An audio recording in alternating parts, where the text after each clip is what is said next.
कोहीले शीतल छारी सोध्यो भने म आमाको काख देखाइदिन्थेँ। त्यो काख जहाँ थकित मनले शान्ति पाउँछ, जहाँ सारा पीडा बिसाउने ठाउँ हुन्छ। कोहीले भगवान कहाँ छन् भनेर सोध्यो भने म आमाको मुस्कान देखाइदिन्थेँ। त्यो मुस्कान जसले अन्धकार हटाउँछ, जो जीवनमा उज्यालो बोकेर आउँछ। कोहीले सृष्टि कसले रच्यो भनेर सोध्यो भने म आमाको हात देखाइदिन्थेँ। त्यो हात जसले साना साना औँलाहरू समातेर हिँड्न सिकाउँछ, बाँच्न सिकाउँछ।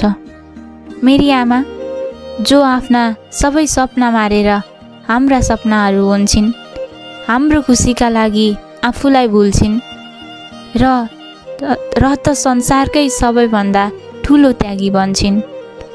उनका ती आँखा संसारभन्दा विशाल छन्। त्यो आँखामा म सुरक्षित महसुस गर्छु। उनको मुटु सागरभन्दा गहिरो छ, जहाँ म मेरा सबै दुःख डुबाउन सक्छु।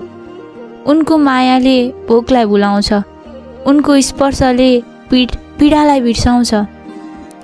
उनको काखको न्यानोपनले सारा संसारको चिसोपन हटाइदिन सक्छ। आमा, तिमी नै मेरो पहिलो घर, पहिलो साथी, पहिलो भगवान। तिम्रो ऋण कहिल्यै तिर्न सक्दिन। बस हरेक जन्ममा तिमीलाई नै आमा पाऊ।